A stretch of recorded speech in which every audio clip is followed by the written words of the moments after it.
जाति प्रथा उन्मूलन। तो हेलो फ्रेंड्स, कैसे हो आप सब लोग? उम्मीद करती हूँ सभी लोग अच्छे होंगे। तो फ्रेंड्स, श्री संत राम जी के पत्र का प्रथम पैराग्राफ अंतिम पैरे को रद्द करता है। यदि मंडल शास्त्रों की मदद लेना अस्वीकार करता है तो वो बिल्कुल वही कर रहा है जो डॉक्टर अंबेडकर कर रहे हैं, अर्थात हिंदू न बने रहने तक कैसे वो डॉक्टर अंबेडकर के भाषण पर आपत्ति उठा सकते हैं, जिसमें उन्होंने कहा है कि हिंदू के रूप में उनका ये अंतिम भाषण है। स्थिति पूरी तरह अतर्क संगत हो जाती है, विशेष तौर पर जब मंडल के प्रवक्ता बनने का दावा करते हुए श्री संत राम डॉक्टर अंबेडकर के भाषण के तर्कों की मुक्त कंठ से प्रशंसा करते हैं। यहाँ ये पूछना उचित है कि यदि शास्त्रों को अस्वीकार करता है तो मंडल किस बात में विश्वास रखता है? कुरान को अस्वीकार कर कोई मुसलमान कैसे बना रह सकता है और बाइबल को अस्वीकार कर कोई ईसाई कैसे बना रह सकता है? यदि जाति और वर्ण एक दूसरे के पर्याय हैं और वर्ण शास्त्रों का अंगभूत हिस्सा है जिसमें हिंदू धर्म की परिभाषा निहित है, तो मैं नहीं समझता कि जाति अर्थात वर्ण को अस्वीकार कर कोई हिंदू कैसे कहला सकता है। श्री संत राम शास्त्रों को कीचड़ मानते हैं तथा जहाँ तक मुझे याद है डॉक्टर अंबेडकर ने शास्त्रों को ऐसा विलक्षण नाम दिया है। मेरा अर्थ निश्चित रूप से यही है कि यदि शास्त्र छुआछूत का समर्थन करते हैं तो मैं अपने को हिंदू कहलाना नहीं चाहूँगा।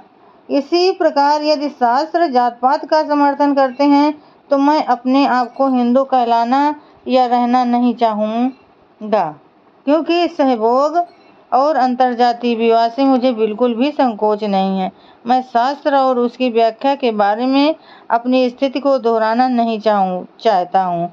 मैं श्री संत राम को साहसिक सुझाव देना चाहता हूँ कि यही तर्कपूर्ण, सही और नैतिक रक्षात्मक स्थिति है और हिंदू परंपरा में इसे उचित प्रमाणिक सिद्ध करने का आधार मौजूद है। परिशिष्ट 11 डॉक्टर भीमराव अंबेडकर द्वारा महात्मा को उत्तर। मैं महात्मा का बड़ा आभारी हूँ कि उन्होंने जात पात तोड़क मंडल के लिए लिखे गए मेरे भाषण पर अपने समाचार पत्र हरिजन में विचार व्यक्त करके मुझे सम्मानित किया है। मेरे भाषण के पुनरावलोकन के परिशीलन से पता चलता है कि महात्मा मेरे जाति पर व्यक्त किए गए विचारों से पूरी तरह असहमत हैं। मैं अपने विरोधियों के बाद विवाद में नहीं पड़ना चाहता हूँ जब तक अन्यथा कार्यवाही करने के विशेष कारण मुझे मजबूर न करें। यदि मेरा विरोधी क्षुद्र और अज्ञात व्यक्ति होता तो मैं उसके पीछे नहीं पड़ता, लेकिन मेरे विरोधी महात्मा स्वयं हैं। इसलिए मैं महसूस करता हूँ कि मुझे उन मुद्दों का प्रत्युत्तर देने का प्रयास अवश्य करना चाहिए जो उन्होंने उठाए हैं। यद्यपि मैं आभारी हूँ, उन्होंने मेरा सम्मान किया है। मुझे इस बात पर आश्चर्य है कि महात्मा ने मुझ पर आरोप लगाया है कि भाषण न देने के बाद भी भाषण इसलिए प्रकाशित किया है कि मेरा प्रचार हो और लोग मुझे भूल न जाएं।